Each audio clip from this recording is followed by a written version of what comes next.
Cara Allah mengampuni dosa seorang hamba itu ada 5 tahap. 5 tipe. Berapa tipe? 5. Sudah. 1, dengan memaafkan kesalahan itu. Sifat Allah yang memaafkan kesalahan hamba disebut al-afwu. Ya. Misal, subuh tadi jam berapa? Kumaha teh? 4:35. Terus ada orang yang sholat subuhnya jam 5:34. Waktu subuh 4:35, sholat subuh 5:3. Salah tidak? Salah. Dosa tidak? Belum tentu. Kalau memang bangunnya kesiangan. Tuh. Dan memang tidak niat bangun kesiangan. Ada yang niatnya bangun kesiangan, malamnya begadang, nonton bola, menang, menangis, ya. Jagoan kalah, bangun kesiangan. Nah, dia bangunnya terlambat, salah karena tidak tepat waktu, tapi belum tentu dosa. Maka dimaafkan oleh Allah kesalahan itu, ditunaikanlah sholat tepat saat bangunnya. Ya. Jadi kalau Anda terlalu lelah dengan beban kehidupan, kemudian tertidur cukup dalam, ya, lalu bangun tiba-tiba jam 8, walaupun keterlaluan sebetulnya. Bangun, ingat sholat. Nah, sholatlah saat bangunnya. Jadi jam subuh Anda itu pindah saat bangunnya. Ingat ya, waktu sholat orang yang ketiduran adalah saat bangunnya. Saya pernah punya pengalaman di Libya. Lagi ngisi ceramah menjelang buka. 5 menit lagi tinggal buka. Tiba-tiba jemaah angkat tangan dalam sesi pertanyaan. Ustadz, apa hukumnya orang yang puasa tapi tertinggal sholat? Saya tanya balik. Contohnya gimana Pak? Tadi saya subuh bangun kesiangan. Saya menilai bahwa sholat subuh saya sudah lewat. Jadi karena menyimpulkan sudah lewat waktu subuhnya, kehilangan waktu sholat. Dia tetap puasa tapi nggak sholat subuh. Duhur sholat, asar sholat, maghrib belum karena nunggu buka. Maka bagaimana statusnya, status puasanya? Maka saya jawab, Pak, sekarang ambil wudhu, sholat subuh sekarang. Ya, betul, qadanya saat itu, saat waktu ingatnya di situ sholatnya. Jelas? Nah, itu salah tapi belum tentu mengandung dosa karena ketidaktahuan. Karena lupa jadi salah. Kan lupa itu suka menyebabkan orang tidak ingat kan? Nah, ketika orang tidak ingat berpotensi salah. Kan sering saya bilang, orang kalau korupsi itu bukan tidak sadar kalau korupsi itu salah. Cuman saat korupsi tidak ingat kalau korupsi itu salah. Itu, Bu. Hah?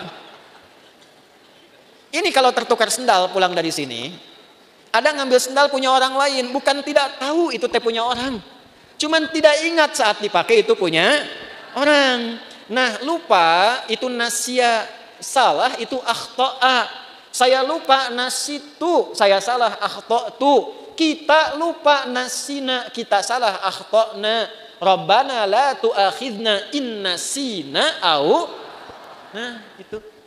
Ya Allah, kalau kami lupa dan dengan lupa itu salah, mohon jangan hukum.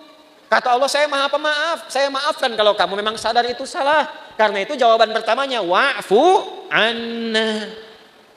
Al-afu. Subuh 4:35, sholat 5:34. Terlambat karena sengaja, bukan karena tertidur. Nonton, aktivitas begadang, tidak ada perlunya. Udahlah, sampai situ aja gitu ya. Tiba-tiba terlambat, salah. Dosa tidak? Iya, karena sengaja berpotensi menunda waktu sholat. Nah, itu ada kesalahan. Kesalahannya disebut apa? Dzambun. Bisa tulis supaya lebih terlihat. Tadi khotoun. Yang ini dzambun.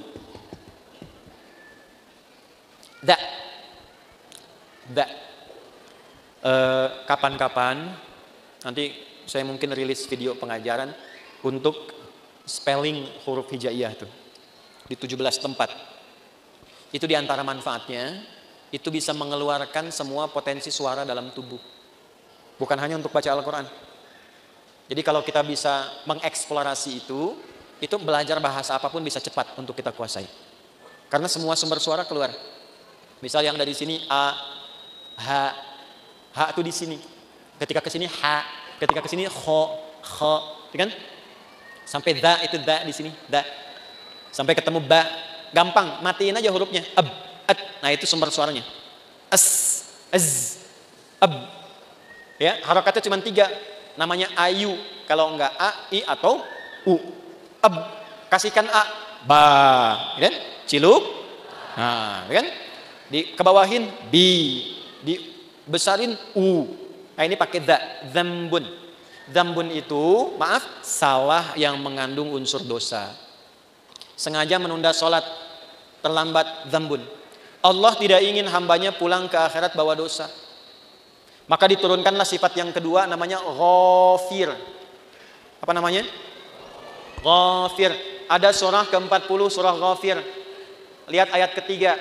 Ghafiriz dzambi. Ghafir dipasangkan dengan dzambun. Ghafiriz dzambi wa qabilit taubi. Ini ghafir. Ini al-afu. Sudah terlambat, ngajak orang lain terlambat. Yuk nonton dulu, udah sholat nomor 2, nonton nomor 1. Maka berubah namanya dari dzambun jadi dzunubun. Jamak. Dzambun, dzunubun.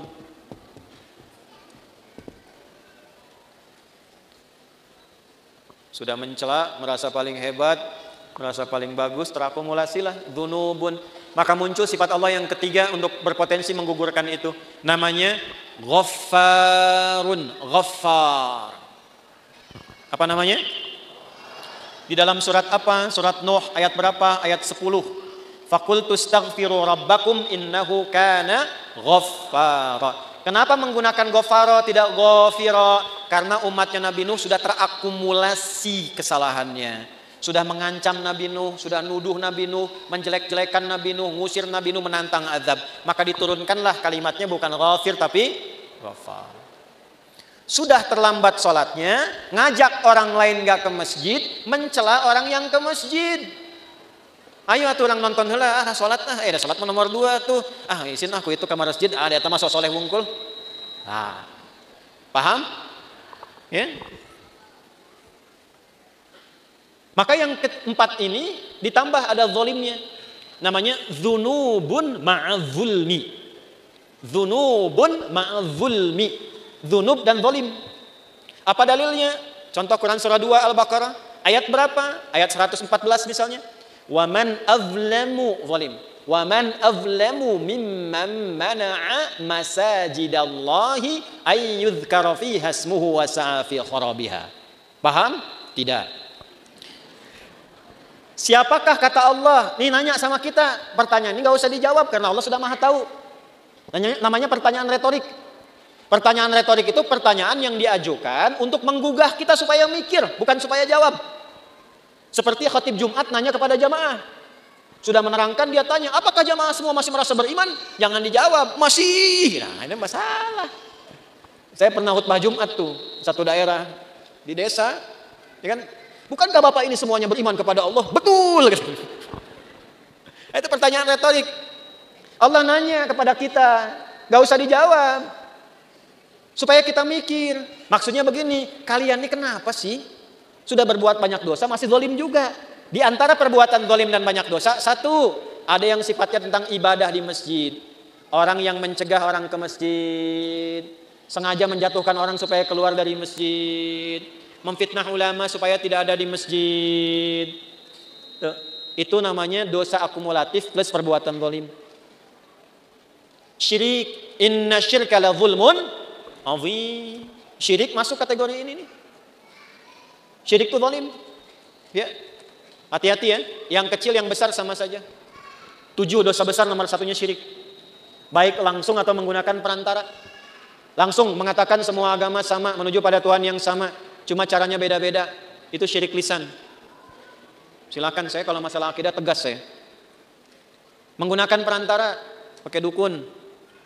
Saya langsung saja nih, saya nggak perlu minta maaf. Ya, pakai dukun, menggunakan jasa dukun, menerawang air tuh, kira-kira malaikat ngatur apa enggak nih? Gimana supaya enggak hujan? Bawa panci, bawa apa, tokotok segala rupa itu. Kita itu umat yang sudah diatur dengan syariat, doanya ada. Mau kita minta hujan berhenti, mau dipindahin, mau hujan sudah ada. Lengkap, sanadnya sahih. Minta hujan bahkan ada sholatnya istisqa. Mindahin hujan ada, dalilnya di hadis Muslim ada, caranya ada. Semua sudah diatur. Bahkan secara teknologi bisa dilakukan juga, ada rekayasanya juga ada. Nah, ketika menggunakan jasa lah gitu, ya. Yang tidak diridhai dan ada dosanya, nah ini zalim perbuatannya. Tapi Allah tidak menginginkan dosa itu terbawa sampai meninggal. Itulah rahmannya Allah. Jadi Anda bayangkan Pak, Ibu, Allah saja pada orang yang syirik masih memberikan waktu sampai meninggal supaya tobat dengan rahmatnya. Masa anak Anda yang berbuat sesuatu yang mungkin Anda merasa melecehkan orang tua, Anda memvonis dengan durhaka dan dia mau memperbaiki itu, Anda tidak terima. Allah masih terima. Anda bukan Tuhan, sudah tidak mengakui sebagai anak. Di mana rahmatnya? Nah ini ya. Coba nanti di ujungnya indah sekali. Maka yang keempat namanya Ghafurun. Apa namanya? Ghafur. Ghafur. Pak Ghafur, nggak boleh cepat marah tuh. Tapi yang kelima, syirik iya, Allah, mencuri iya, menjatuhkan iya, minum juga iya, zina pernah. Dan hebatnya begini, kalau dengar orang berbuat tindakan kriminal maksiat, dia belum mengerjakan, rasanya dia merasa belum komplit. Mana namanya? Iya. Si itu mah pernah begitu. Oh benar gitu. Orang lagi arek lah. Nah itu berubah yang kelima, namanya israf. Apa namanya? Israf itu sudah berlebihan. Ada orang berlebihan dalam dosa, semua pengen dicoba. Masih mungkin diampuni nggak? Halo? Allah dengan sifat rahmannya masih menurunkan ampunan pada yang demikian kalau dia mau tobat. Inilah yang kelima puncaknya. Ketika Allah ingin mengampuni dengan sifat kelima ini, tidak digunakan al-afu, tidak digunakan turunan dari kata ghafara, baik ghafir, ghafar ataupun ghafur, tapi yang kelima langsung disebutkan rahmatnya. Rahmat.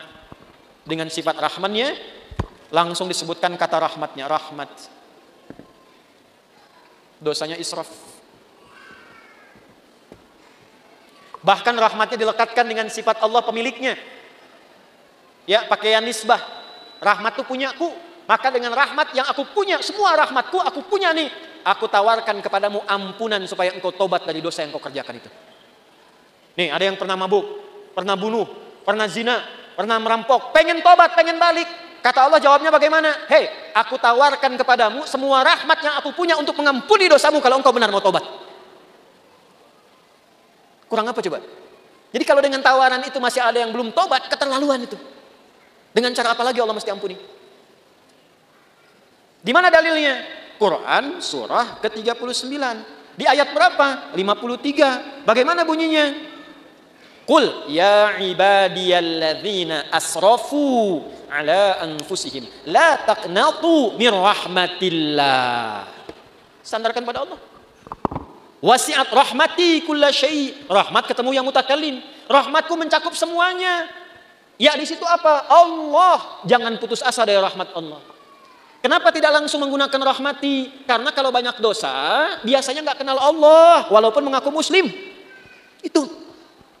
Maka nama Allahnya dikenalkan lagi, supaya kenal lagi. Ya. Contoh nih, ada orang sudah terakumulasi dosanya, profesional lah di bidang dosa, mabuk, nipu, ngerampok segala rupa kan. Terus Anda ingatkan, ya itulah orang bertakwa kepada Allah. Nah, pasti jawabnya gini, atau mau Allah lah gitu. Jangan bawa-bawa Tuhan gitu ya. Nah, karena belum kenal Tuhan, dikenalkan lagi. La taqnatu mir rahmatillah. Dan hebatnya masih diaku hamba, Pak.